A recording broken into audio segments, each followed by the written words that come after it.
పైన ఒక ఫోటో కనపడుతుంది కదా. సో ముచ్చట ఏంటంటే, పాపం పెళ్ళయింది, పిల్లోడున్నాడు, అయినా సరే అవకాడ భర్త ఎలాంటోడో తెలుసా? సైకో అంటే సైకో. ఎందుకు చెప్తున్నానంటే, వాళ్ళని తిట్టుకోవచ్చు, కానీ వాడు చేసిన పని అలాంటిది. ఒకసారి ఆమె మాటలు కూడా మీరు వినండి. పెళ్ళి అయ్యి జస్ట్ 16 months అయిన తర్వాత కూడా నీ క్యారెక్టర్ ఇట్లా, నీ ఎక్స్ వాడంట, నీ ఎక్స్ మాది కూడా అంట, నీ ఎక్స్ ముస్లిం కూడా అంట, ఇట్లాంటి మాటలు మాట్లాడుతుంటే అమ్మాయి ఎక్కడ పోయి బతుకుతుందండి? ఒక్కసారి కాదు 2 సార్లుగా డెలివరీ అయ్యింది.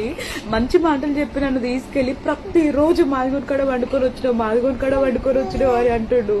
నేను ఎంత ఎడ్యుకేట్ అయ్యి ఉండి కూడా, నాకు ఎడ్యుకేషన్ ఉండి నా కాళ్ళ మీద నేను నిలబడినా కూడా ఈ రోజు నన్ను అన్ని మాటలు మా మమ్మీ వాళ్ళకి చెప్తుంటే, మమ్మీ వాళ్ళు ఎవరికి చెప్పకుండా పోనీ బిడ్డ సైలెంట్ ఉండు అన్న ప్రతిసారి నేను నా కొడుకు మేమిద్దరం బలైపోతూనే ఉన్నాము.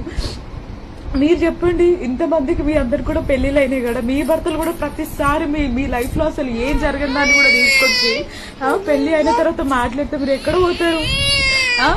పోనీ సరే నీ హస్బెండ్ మీద నువ్వు డిపెండ్ అవుతున్నావు, ఫినాన్షియల్ అంటే అది లేదు. ఇన్ని గానం అడుగుతున్నా కూడా ఒక ఆడపిల్ల సైలెంట్ గా ఎట్లుంటదండి? ప్రతిసారి బెదిరింపు, నిన్ను కొడితే ఎవరొచ్చి కాపాడుతాడు, నీకు ఎవడున్నాడు కాండాలి. ఇప్పుడు చెప్పండి, నేను అంటాం కరెక్టా తప్ప? కామెంట్ చేయండి. వీడియో ఎలా ఉందో చెప్పండి.